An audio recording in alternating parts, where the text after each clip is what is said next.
Subhanahu wa ta'ala. Alhamdulillah, pada suasana pagi ini, walaupun dari sebelum subuh ada rincik-rincik hujan, itu menambah nikmat. Alhamdulillah,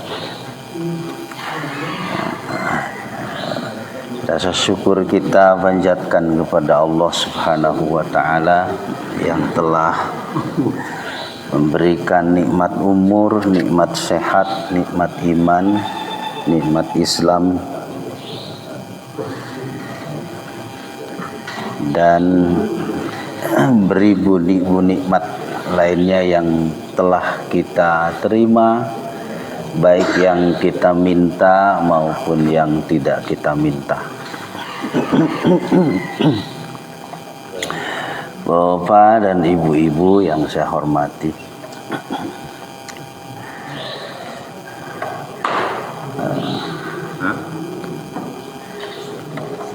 Imam An-Nawawi Syarafuddin An-Nawawi itu memberikan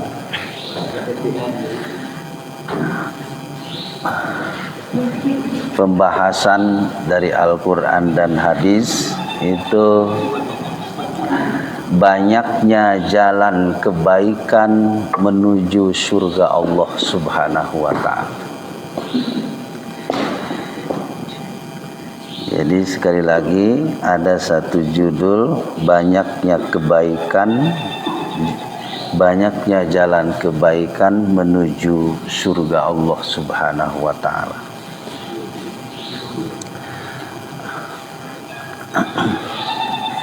Saya ingin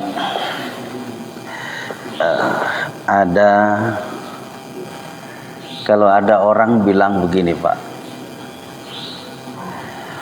lebih yang penting itu amal soleh, yang penting itu berbuat baik. Ya. Walaupun kurang beriman atau bahkan tidak beriman, kira-kira pernyataan itu bagus, baik, benar nggak kira-kira? Iya. Ada tuh pertanyaan itu ada. Yang penting amal soleh, yang penting berbuat baik. Iya. Tapi itu ada ya pernyataan itu, entah di TikTok lah. Biasanya di TikTok.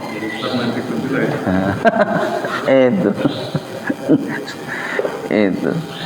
Saya tahu itu karena suka banyak yang tanya, Pak Ustadz itu.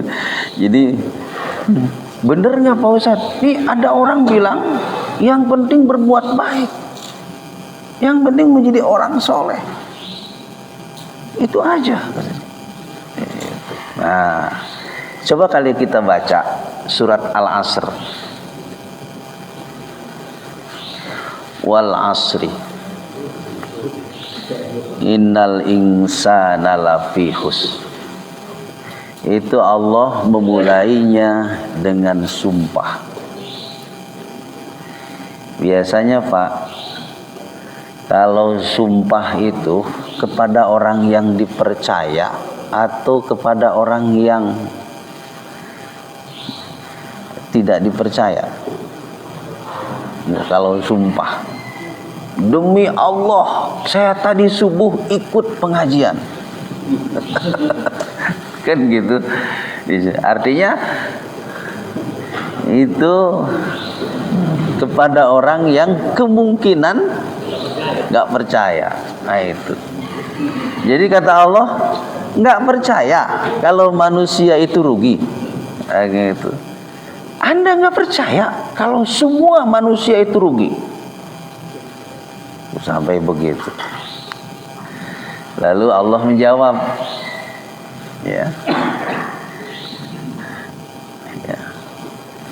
illa, ya, dengan satu pengecualian. Ini jawabannya, illallazina amanu wa amilus shalihat. Semua orang rugi kecuali beriman dan beramal soleh. Jadi pernyataan tadi itu yang penting amal soleh gugur. Iya. Karena Allah menyebut beriman dulu, baru amal soleh. Sebesar apapun, sehebat apapun amal soleh yang dia lakukan, kalau tidak beriman, mau nempel kemana itu pahala amal solehnya? Susah. Bapak contohnya gini, wah amal solehnya luar biasa, setumpuk, mau masuk surga, tapi tidak ada kuncinya. Tidak ada kuncinya. Nah, ibarat kunci itu adalah keimanan. Oleh karena itu Pak, kalau orang beramal soleh tapi motivasinya bukan keimanan kepada Allah, pasti dia riya. Pasti dia riya. Artinya kalau amal soleh kemudian dia riya, menghasilkan pahala enggak? Iya. Dia menghasilkan pahala penghormatan dari orang, tapi tidak dari Allah. Itu. Ya orang banyak memuji, banyak menyanjung, tetapi di hadapan Allah dia tidak berharga. Itu. Nah, artinya apa? Artinya yang melatar belakangi dia beramal soleh haruslah sebuah keimanan. Dan keimanan itu proses. Iya. Keimanan itu proses. Iya. Bapak bisa nikmat duduk di masjid ini, tiap 5 waktu datang. Itu tidak sekonyong-konyong datang perasaan keimanan itu. Wah, mang tahun-tahun. Makanya beragama itu penuh dengan kelelahan. Lelah nggak Pak? Itu iya. Yes, ya. Kalau nanti yang motivasinya alam syahadah, hal-hal yang nampak, karena itu, karena ini, maka kelelahan itu tidak terobati. Tapi kalau motivasinya lillah, ibtigo amardotillah, maka semakin nikmat, tuh, semakin tenang. Artinya kalau gitu salah kalau orang mengatakan yang penting amal soleh. Jadi harus yang penting kita beriman dan beramal soleh. Itu. Jadi kalau ada kalimat dua, kalau kata ahli tafsir bergandengan amilu, amanu, amilu, maka kedua-duanya sama wajibnya. Itu. Jadi kalau orang cenderungnya dia beriman tapi tidak beramal soleh, keimanannya tidak membuahkan apa-apa. Itu. Keimanannya tidak membuahkan apa-apa. Bukankah samrotuddin itu adalah akhlak? Buahnya agama itu adalah akhlak. Buahnya keimanan itu adalah amal soleh. Jadi yang mendorong amal soleh itu harusnya keimanan, sehingga nanti terbebas dari sifat ri di situ. Nah, ada contohnya Pak, saya menyebutnya beragama yang minimalis. Jadi bukan hanya rumah ternyata yang minimalis. Iya. Saya menyebut ada beragama itu minimalis. Jadi ceritanya gini. Saya akan dukung argumentasinya dengan perilaku sahabat. Jadi suatu ketika Nabi lagi duduk-duduk di serambi masjid dengan sahabat beberapa orang. Kata Nabi, yattali'u alaikum min ahlil jannah, akan muncul kepada kalian seorang laki-laki calon penghuni surga. Itu yang bilang Nabi. Datanglah orang, ya. Ternyata orang itu masih bercucuran air wudunya sambil menenteng tangan kirinya sandal. Tampaknya mungkin dulu itu kalau itu di sini ada ini batu gitu atau jalan khusus di situ, sehingga ininya ditenteng bercucuran. Udah, esok lagi Rasul bilang lagi, yattali'u rajulun alaikum min ahlil jannah, akan muncul ke hadapan kalian seorang laki-laki calon penghuni surga. Orangnya itu juga sama yang kemarin disebutkan. Sampai hari ketiga Rasul bilang begitu, yang muncul dia. Keren, luar biasa. Jadi kalau ada Pak contohnya, aduh jamaah Al-Hikmah mah eta wae, ini aja orangnya, berarti itu istiqomah. Kalau bergantian berarti nggak istiqomah itu. Tapi kalau itu terus berarti istiqomah. Nah, kemudian adalah yang di sekitar Rasul itu yang menyaksikan, mendengar perkataan Rasul akan muncul seorang laki-laki calon penghuni surga, namanya Abdullah. Abdullah itu banyak. Zaman Nabi itu Abdullah itu mungkin kalau di Sunda mah Asep lah. Iya. Asep. Kalau di Jawa kira-kira Bambang ya. Atau apa? Di Sunda juga Bambang.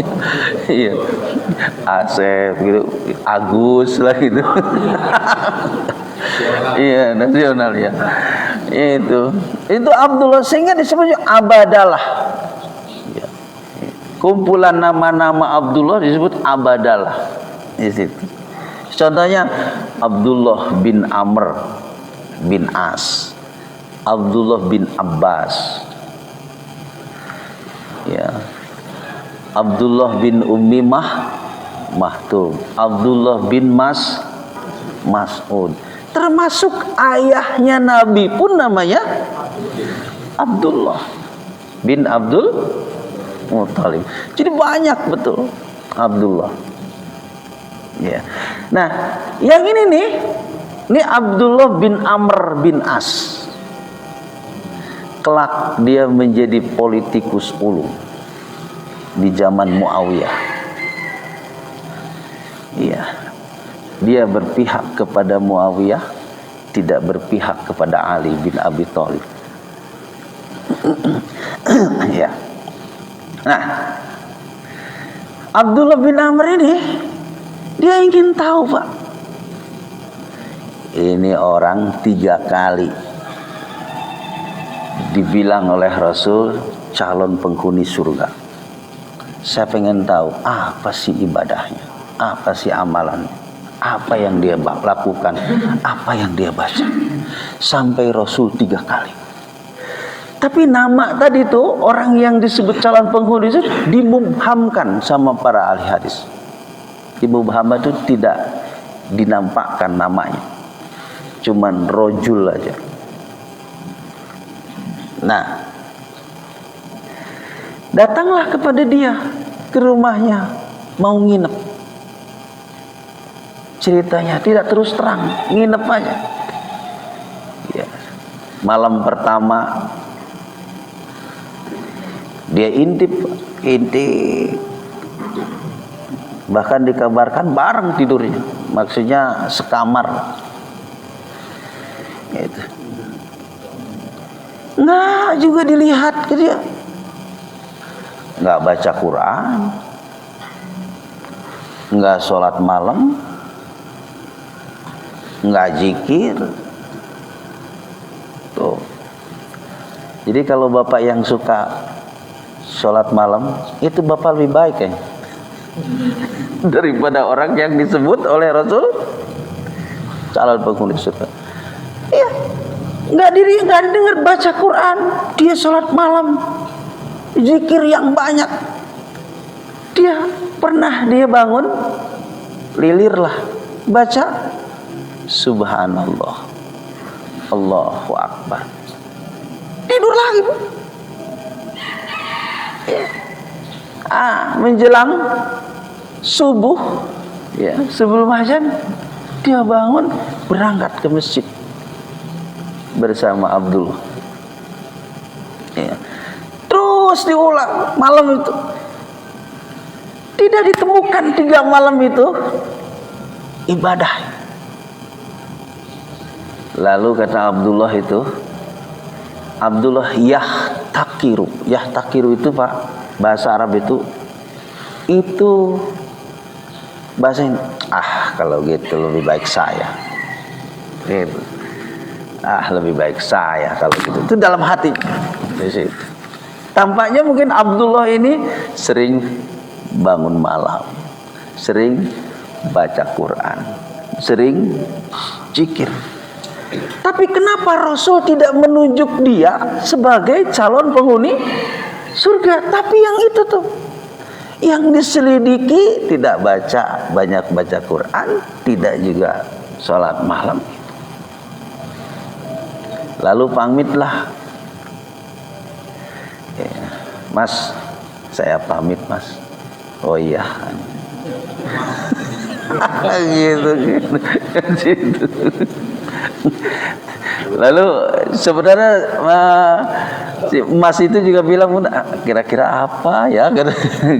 Ditanya, ada apa sih sebenarnya? Gitu, tanya gitu. Begini. Nah, baru diceritakan. Ya, Mas dibilang oleh Rasul itu 3 kali calon penghuni surga. Ya, saya ingin tahu amalan Mas itu apa. Di situ. Lalu kata Mas itu, demi Allah, saya tidak mengada-ngada. Itulah apa yang Anda saksikan, kamu saksikan tiap hari, itu yang begitu. Nggak ngada-ngada. Sugan gitu. Ya. Ada orang begitu, saya nggak menampakkan ibadah saya. Juga nggak, dia bilang itu yang sesungguhnya. Nah, itu tadi. Ya udah kalau gitu Mas, saya pamit. Nah, sebelum dia melangkah, dibilang sebenarnya ada yang saya istiqomah. Apa itu? Wah, ini. Nah, lalu kata dia, la yajidu fi nafsi kissan wala hasadan. Saya tidak pernah menyimpan dalam jiwa saya, diri saya, gisyan, buruk sangka, permusuhan, kebencian, dan hasud dalam hati saya. Nah, apa kata Abdullah? haza, inilah nahnu la nastati, yang kami la nutiku, yang kami belum sanggup. Tuh. Kata Abdullah, inilah yang aku belum sanggup. Jadi Bapak, kalau Bapak sudah bersih hati Bapak, kayak yang ditemukan oleh Abdullah itu namanya beragama yang minimalis. Itu di situ. Tapi kalau Bapak masih suka marah, masih emosian, kalau contohnya tetangga ada nikahan, kemudian nggak keundang, ada salah apa ya saya? Di situ, kenapa itu tetangga nggak ngundang? Padahal orang dekat itu harus diundang. Padahal mungkin lupa atau saking sibuknya nggak terpikirkan. Nah itu. Punya pernah nggak punya aneh gitu? Itu. Nah kalau kita masih punya begitu menyakiti, ngomongin, maka kalau begitu banyaklah sholat malam, banyaklah baca Quran, banyaklah sedekah. Kenapa? Ya mudah-mudahan dengan begitu, ya kejahatan hati diri itu menghapus. Nah, di situ. Jadi kalau begitu sekarang, ini rajin banget ini sholat sunatnya, rajin banget baca Qurannya, berarti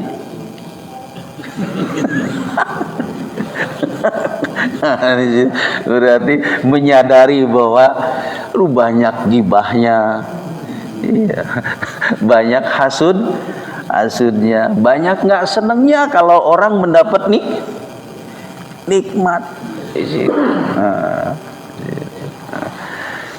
Sampai Abdullah itu yang aku nggak bisa. Gitu. Iya. Jadi tadi, nah itu saya menyebutnya yang tadi itu Islam ternyata Islam minimalis itu lebih susah. Gitu. Karena itu kebersihan hati.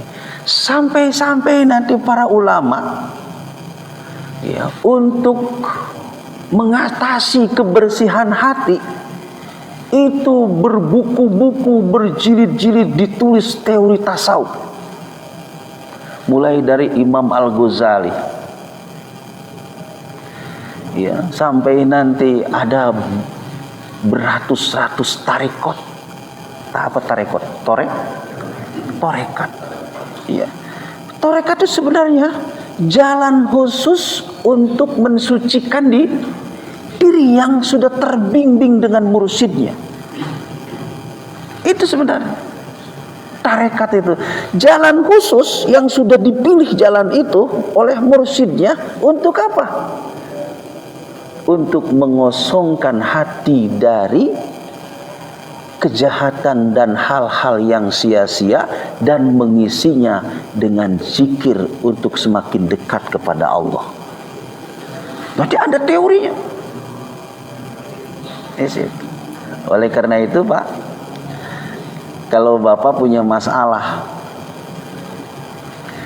datang ke kiai, itu ditanya masalahnya apa Pak? Ini. Lalu sama kiai, ini baca, amalkan. Nah, maksudnya apa? Bacaan itu suruh meruqyah sendiri. Tapi kiai itu tidak menyebut itu sebagai ruqyah, cuman amal. Diruqyah sendiri, baca sendiri.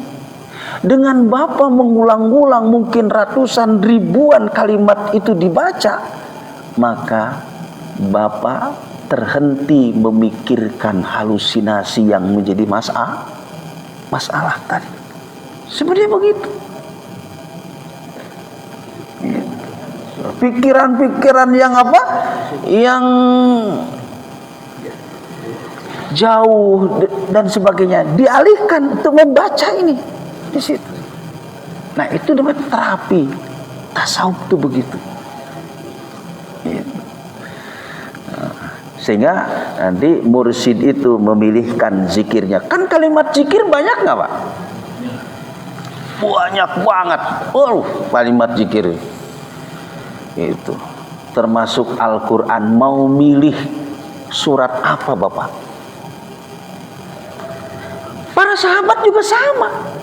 Ada para sahabat yang memilih zikirnya itu hanya surat kulhu. Dia baca terus menerus. Tidak hanya terus menerusnya itu di luar sholat, tapi di dalam sholat pun dia baca. Bayangin. Ingin apa? Karena ingin betapa menghujamkan ayat itu maknanya ke dalam lubuk hati. Tuh. Nah, dikenalah Imam Kulhu di situ. Pernah dengar cerita Imam Kulhu? Iya. Di Masjid Quba, setelah Nabi pindah ke Masjid Madinah yang baru, itu digantilah oleh seorang sahabat imam di situ. Kalau ada Nabi nggak mau, para sahabat mendahului Nabi menjadi nggak mau. Pantrang itu. Nah, udah gitu dilaporkanlah, Pak, yang baca sekiranya terdengar itu sholat yang sir, zuhur dan asar, mungkin baca ayatnya itu kulhu terus. Iya, kulhu terus.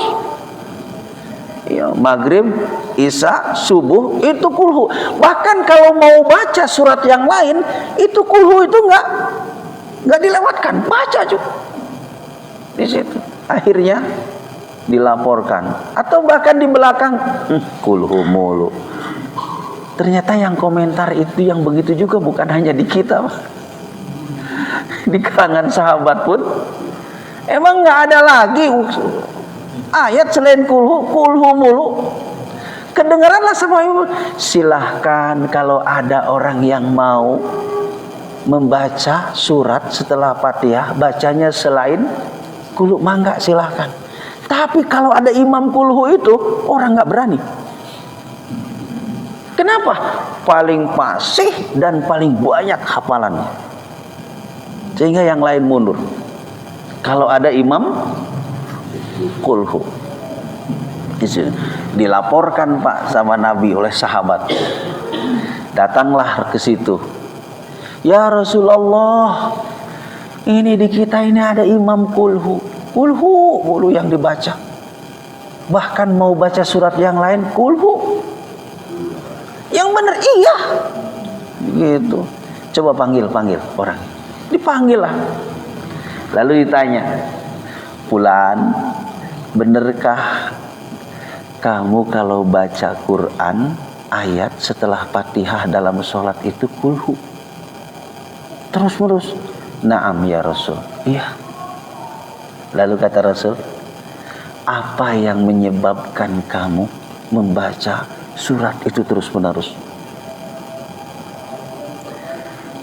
Jawabannya pendek, Pak. Ana uhibbuha. Itu aja. Aku mencintai dia ya Rasul. Aku selalu rindu kepada ayat itu. Lalu Rasul menjawabnya, hubbuka iyyaha adkhalakal jannah. Kecintaan dan kerinduanmu kepada surat itu menyebabkan kamu masuk surga. Tuh. Ayat itu, Pak. Pernyataan Nabi, yang suka membaca surat Al-Baqarah masuk surga. Saya belum pernah dengar. Tapi kalau yang kulhu ada. Bapak silakan baca dalam kitab Imam Bukhari cerita itu. itu istiqomahnya sampai melahirkan kecintaan dan kerinduan. Sekiranya Bapak setiap minggu baca Yasin terus berulang-ulang bertahun-tahun, beratusan kali, sampai Bapak rindu kepada Yasin itu. Kalau Rasul ada ditanya, kenapa baca Yasin terus? Aku rindu ya Rasulullah. Mungkin jawabannya, kerinduanmu kepada surat Yasin menyebabkan kamu masuk surga. Kalau kita apa? Yasin mulu, Yasin mulu. Emang nggak ada surat yang lain? Akhirnya dibilang begitu nggak kuat, akhirnya berhenti. Iya ya, berhentilah jadinya. Bahkan tidak hanya bilang sur Yasin mulu. Ini bid'ah mana lagi? Akhirnya malam Jumat baca Yasin enggak, baca surat yang lain enggak, atau pindah juga hari malam Minggu enggak juga. Akhirnya kebiasaan itu hilang karena sering dibully.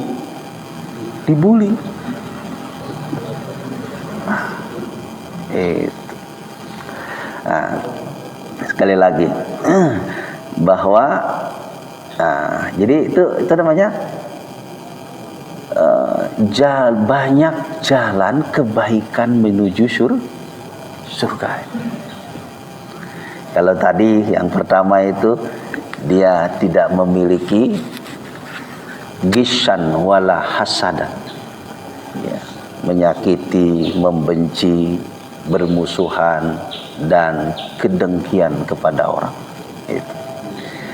Nah, ternyata ada lagi orang yang istiqomah membaca satu surat aja, yang itu pun pendek, itu menyebabkan Rasul mengatakan, apa yang kamu lakukan menyebabkan kamu masuk surga.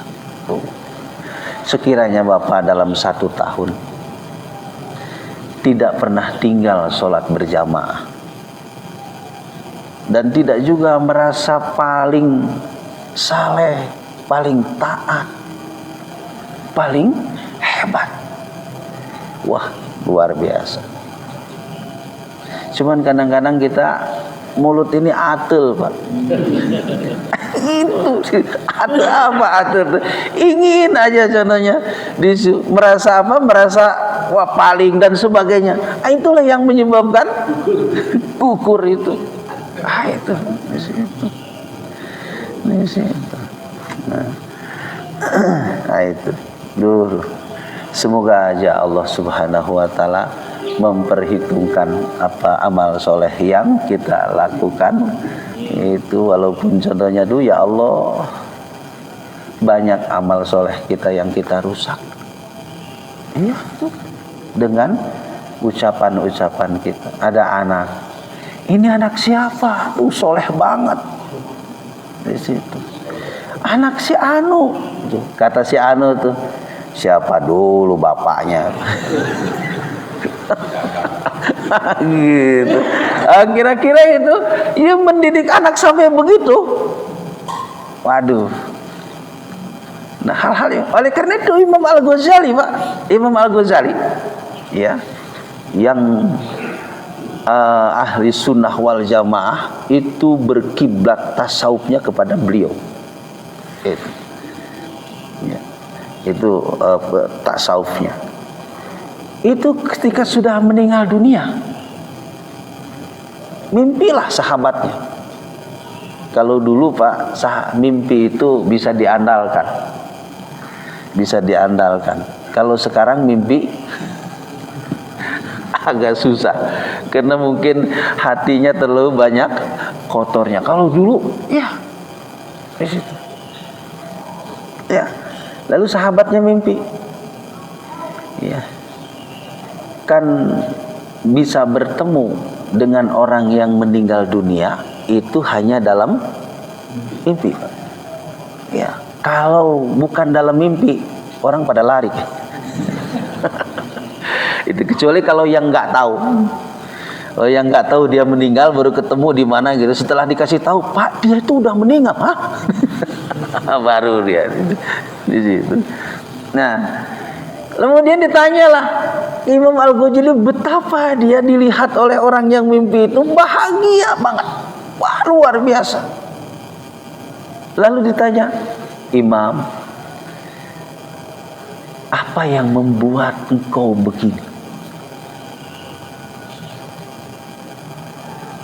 Lalu kata yang mimpi itu, apakah sejumlah buku yang kau tulis sehingga orang baca ilmunya begitu bermanfaat? Bukan.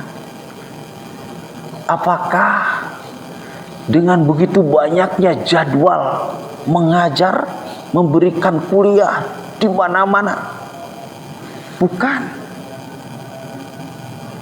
Lalu apa tuh? Lalu dia ceritakan, dulu waktu aku menulis kitab, kata Imam Al-Ghazali, di tempat itu tuh ada tinta. Dulu kalau nulis pakai tinta. Lalu ada lalat hinggap. Tampaknya lalat itu begitu haus. Dia hinggap ke situ, dia minum sampai tinta itu habis. Lalu Imam Al-Ghazali membiarkan itu saja, nggak pernah diingat-ingat, bahkan mungkin amal soleh mungkin tidak dikategorikan. Gitu aja, biarin aja. Itulah yang aku biarin lalat minum sampai dia kenyang, hausnya hilang. Itulah yang membuat aku hidup bahagia. Bayangin, kebaikan yang tidak pernah kita persepsi dan kita tidak pernah bangga atau apalah, nggak teringat.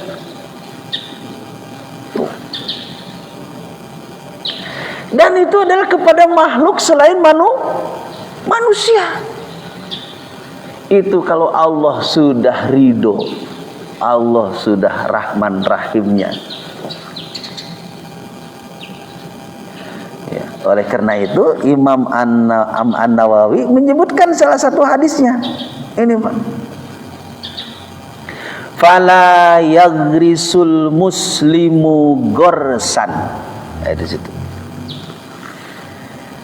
Maka tidaklah seorang muslim itu menanam. Fayakulu minhul insan wala dabah wala toir illa kana lahu sodaqah ila yaumil qiyamah. Tidaklah seorang mukmin dia menanam apakah padi atau mangga atau rambutan atau apa saja yang menghasilkan buah lalu dimakan oleh manusia, dimakan oleh binatang, bahkan disebutkan dimakan oleh burung, illa kana lahu shadaqah, itu menjadi sedekah. Bapak yang punya sawah di kampung, ayam manuk peking piit. Iya. Iya, parek rangges kuning bapak nggak pakai bebegig. Apa bebegig? Yo digini-gini kan. Seakan itu menunjukkan aku nggak rela, hei peking kamu makan tuh padi. Tapi kamu biarin jangan itu. Dia makan, itulah sedekah aku. Wah. Atau tidak disebutkan itu sebagai sedekah, tapi nanti di akhirat, di yaumil kiamah itu akan ditemukan. Luar biasa. Nah ini. Nah itu adalah buah dari keimanan seseorang. Bisa begitu. Jadi amal soleh nempelnya adalah dalam keimanannya. Ya, baik. Nah, kalau yang lainnya, hadis yang lainnya ini disebutkan ala adullukum ala ma yamhullahu bihil khotoya wa yarfa'u bihid darajat. maukah aku tunjukkan kepada amal yang bisa menghapus dosa dan mengangkat derajat? Itu kata Nabi. Lalu kata para sahabat, kantenan ya Rasul. Apa itu? Qalu bala ya Rasulullah, isbagul wudu'i, sempurnakan wudu, indal makarih, lalu ala makarih, di saat-saat kondisi yang tidak mengenakan. Sempurnakan wudu di saat-saat kondisi yang tidak mengenakan.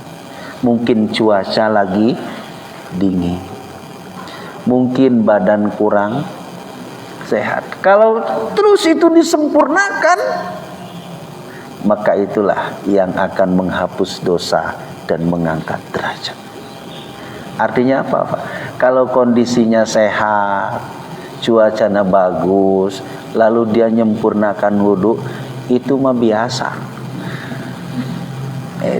Bapak punya uang 100 juta, sedekah ke masjid 1 juta, biasa nggak? Biasa. Tapi kalau bapak lagi tidak punya uang, pailit, tapi masih bisa nyumbang ke masjid, keren. Keren. Di situ. Iya. Nah, sekali lagi. Jadi saat-saat kondisi yang tidak mengenakan tapi tetap. Yang kedua, kata Nabi, kasratul hazi al khut, kasratul khutta ilal masajid, banyakkan langkah menuju masjid. Berarti Pak, kalau begitu wudunya di rumah, lalu berangkat ke masjid sudah punya wudu. Kalau cuma 2, 3, 5 orang mah rutin wudu di masjid nggak jadi masalah, ke kas DKM. Tapi kalau 1000, 2000 orang wudu di masjid jadi masalah nggak Pak? Iya. Di situ. Jadi Nabi menyarankan wudunya sempurnakan di rumah. Setelah itu langkahkan kaki kita ke masjid.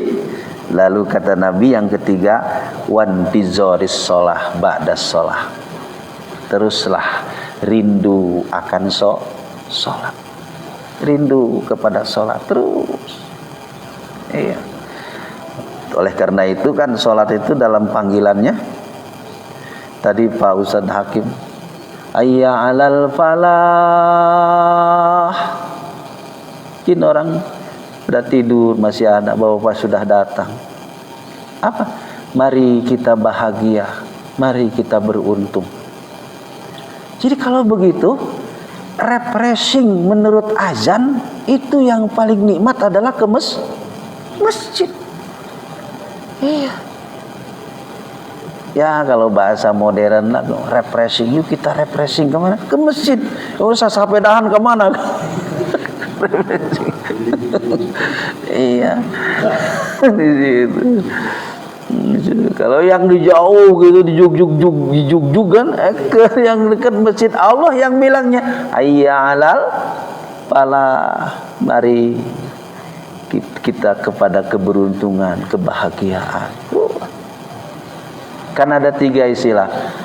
Ada hunting, ada healing, ada bahkan ada shopping.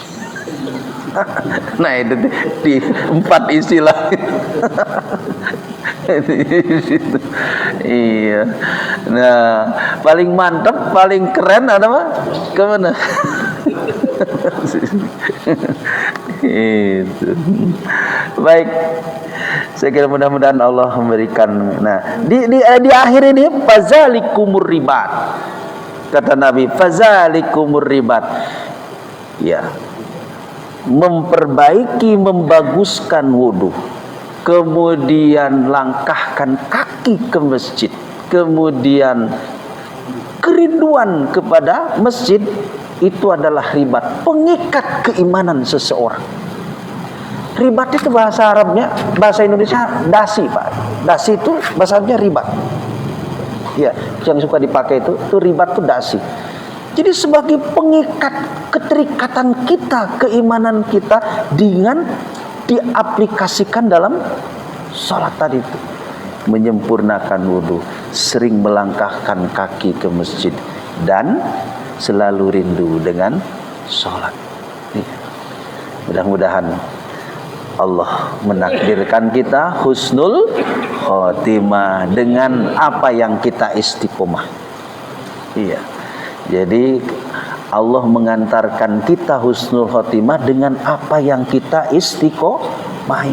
Bapak jangan berharap, berdoa, saya ingin meninggal di masjid tapi taraka masjid. Iya, mustahil itu. Iya. Ini sih mustahil. Jadi kalau Bapak ingin contohnya berdoa, ya Allah takdirkan saya ketika saya meninggal dalam keadaan sujud, banyaklah sujud. Itu. Ya. Baik. Kalau Bapak contohnya, ya Allah takdirkanlah saya ya Allah ketika maut datang itu ketika sasapedahan, banyaklah sasapedahan. Akadnya di situ. Tapi setiap Bapak sepedahan Bismillahirrahmanirrahim, tiap kali subhanallah, subhanallah. Wah, keren. Badan sehat, jiwa pun sehat. Nah, itu mungkin yang dapat saya sampaikan. Kalau ada yang mau menambahkan atau bertanya, maka Pak Ji. Ini hubungannya surat Al-Asr tadi. Ya. Itu sebenarnya bertuntas dari Ustaz jelaskan.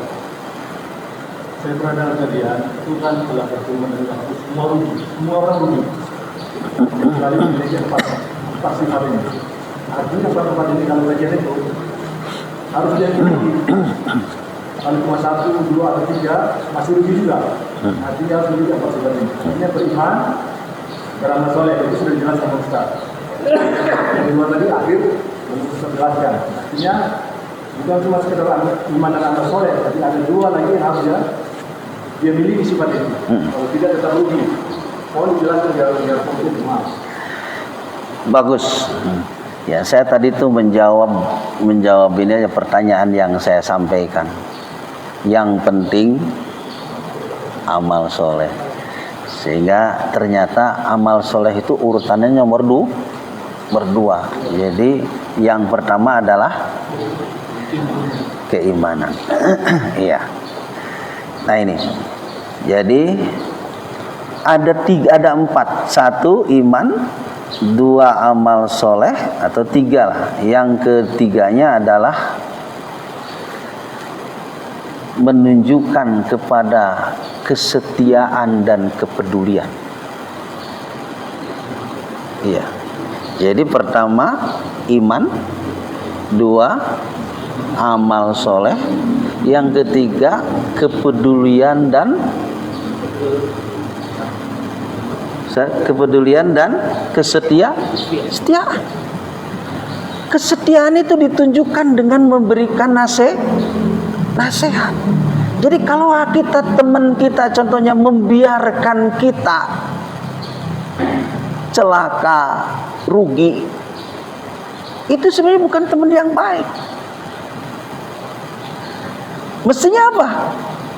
Kasih tahu. Nah ini ditujukan dalam ayat watawasau bil haqqi watawasau bis sabr.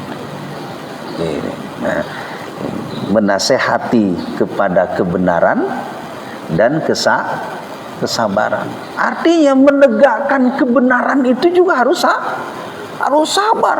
Kadang-kadang kita bangunin anak, nak bangun. Bahkan contohnya masih belum berubah-ubah, jengkel. Ada yang gitu. Ada, tapi terus sabar. Itu.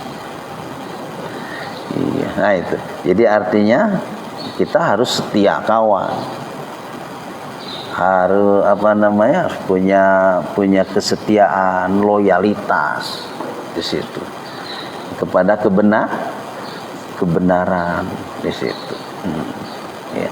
Jangan sampai contohnya kalau dalam bentuk pertemanan itu, dalam syair Arab itu begini, mawaddatus sodiki tazharu waqtadiki.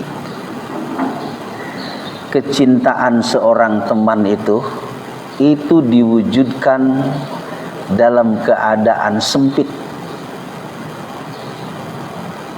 dalam keadaan kekurangan, penderitaan. Itu. Jadi kalau ada orang contohnya kalau dekat, kalau dia punya, tapi kalau tidak punya dia jauh. Ada nggak yang gitu? Itu syair Arab di situ. Di situ. Kalau lagi untung, kalau tendernya apa? Sukses, wah pada dekat nggak? Wah di situ. Tapi kalau terpuruk, nggak ada yang datang. Di situ. Nah, jadi tadi terima kasih Pak Ustadz Hakim. Jadi 3 kepribadian seseorang yang harus dimiliki. 1, keimanan yang tangguh. Yang kedua, kesalehan yang ikhlas. Yang ketiga adalah jiwa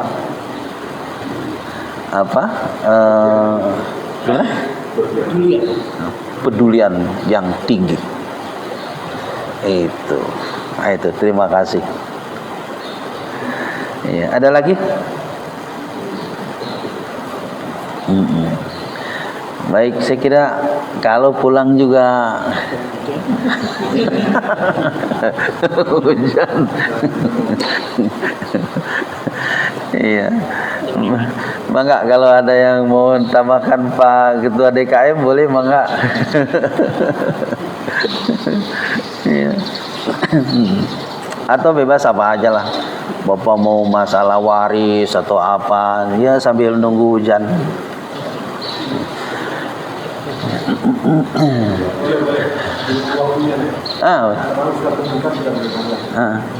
Ini hubungan dengan waris dan surat wasiat. Iya. Ini seorang tua ini, kemudian dia menjadi wasiat.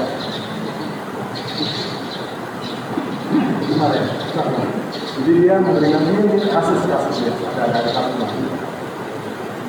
Dia menghibahkan orang tua ini menghibahkan anaknya untuk tidak tanah, dan juga dibuat nama dan itu dan juga nama anak itu.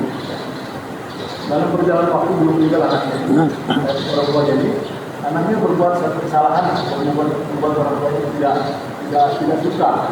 Sehingga mengatakan, kalau kamu tidak berubah, kamu saya akan ambil kembali hibah ini. Maka dibuatlah wasiat kepada anak yang berempat itu, ada 4 orang. Ini kalau sampai bapak meninggal, dia tidak berubah, maka itu wasiat tadi apa namanya? Yang disepakati tadi sekian asma dia batal. Bagaimana kedudukan wasiat di sini dengan waris tadi? Ya. Kalau meninggal ini kan apakah berlaku wasiat itu? Atau bagaimana dengan kedudukan waris? Sementara orang itu meninggal kan? Dia ahli waris ini. Baik. Jadi hibah yang dikuatkan oleh wasiat. Ya. Jadi nak, ini buat kamu. Ayah buatkan surat sertifikatnya buat kamu. Ini hibah. Ya. Tapi kalau kamu tidak berubah, ya, sampai ayah meninggal, maka ini nggak jadi, batal. Gitu. Jadi dibatasi oleh perubahan. Persoalannya kan perubahannya sebesar apa yang diinginkan oleh ayah itu. Atau gini aja Pak, dulu poinnya biar jadi yang kasus kan ada keluarga saya lah. Jadi dia ini menikah dengan wanita yang bukan muslim, tapi dia mualaf masuk muslim ceritanya. Nah orang tuanya nggak setuju nih. Ini bertanya pada saya kan nggak bisa yang jawab. Begitu. Saya bilang orang tuanya nggak setuju, berarti wanita sudah masuk Islam, mualaf lah. Nah pokoknya kamu harus bisa banyak wanita lain yang Islam. Nah dalam perjalanan dia kekeh, kami tinggal cinta kan, tidak dia peduli. Nah dia singkat cerita lah, bapaknya meninggal. Nah anak-anak yang tiga ini kan nuntut kamu gimana kamu pisahkan, sementara ada wasiat dari orang tua. Nah itu pertanyaan yang jelas ya. Ya. Jadi permintaan orang tua itu kalau tidak ada yang pertama. Ya. Baik. Jadi pertama, hibahnya jadi nggak? Udah jadi. Hibahnya sudah jadi di situ. Nah nanti yang kedua adalah wasiat untuk menjadi baik. Sebenarnya kalau wasiat kebaikan itu sebenarnya tidak diwasiatkan juga, dia wajib untuk menjadi baik. Iya. Jadi contohnya gini, nah pokoknya kamu nanti kalau ayah sudah meninggal dunia, kamu harus rajin sholat ya. Tidak diwasiatkan juga, dia harus rajin sholat. Jadi artinya tadi bahwa hibahnya jadi, artinya hibahnya sah, dia terima di situ. Sementara nanti perubahan itu adalah kira-kira berkaitan dengan wasiat apa dengan petunjuk, Pak? Perubahan seseorang itu dengan petunjuk dan hidayah, sehingga sebenarnya wasiat yang seperti itu adalah penekanan, iya, semacam pendidikan, ya, atau tuntutan di situ. Tapi tetap hibahnya jadi. Lain lagi kalau begini, Pak. Nah, ini nih punya yang ini punya saya wasiatkan buat kamu. Tapi nanti sudah ayah meninggal ya. Nah, ini nggak jadi. Di situ. Kenapa? Satu, dia berwasiat kepada ahli waris. Nah, ini wasiat murni. Kalau tadi mah hibah kan? Hibah yang diikuti penguatan dengan wasiat. Tapi kalau ini, nah ini yang rumah ini nanti kalau ayah sudah meninggal ini buat kamu. Ini wasiat. Nah, ahli waris itu tidak kalau dia berwasiat ya untuk berwasiat wasiat kepada ahli waris itu batal. Apa kata Nabi? La wasiyata liwarisin. Maka kalau begitu tidak dianggap. Maka ini jatuh kepada harta waris. Tapi kalau contohnya dikumpulkanlah anaknya, nak, dengarkan, rumah yang ini nih, ini buat si Fulan. Ternyata si Fulan itu anak angkat. Sekarang saya tanya, anak angkat itu ahli waris bukan? Bukan. Sah nggak wasiatnya? Sah. Asal tidak melebihi 1/3 itu. Sah wasiatnya. Tapi kalau nanti hartanya segitu-gitunya berarti jatuhnya 1/3. Kenapa? Karena warisnya bukan kepada wasiatnya bukan kepada ahli waris gitu. Oke, yang tadi itu hibah dikuatkan oleh wasiat. Jadi hibahnya ya berlaku. Hibah itu ada ketentuannya nggak? Harus segimana? Nggak ada hibah itu. Bapak contohnya mau menghibahkan seluruh harta itu kepada anak yang pertama, boleh nggak? Ya, sebenarnya nggak, cuma nanti terkena hukum adil dan tidak adil. Rasul diminta oleh sahabatnya, "Ya Rasulullah, maukah engkau menjadi saksi?" "Saksi apa?" kata Rasul. "Saya mau menghibahkan sepetak tanah untuk anak yang pertama." "Oh gitu? Lalu anak yang lain kamu bagi enggak?" "Enggak." Lalu kata Rasul, "Aku mengundurkan diri untuk tidak menjadi saksi." Tadinya mau, senang Rasul jadi saksi kebaikan, tapi melihat orang tua ini tidak adil kepada anak-anaknya, maka Rasul mengulungkan diri. Turunlah ayat, "Wa'dilu fi auladikum." Berlaku adillah kamu pada anak-anakmu. Ternyata hibah pun harus adil. Itu. Ya.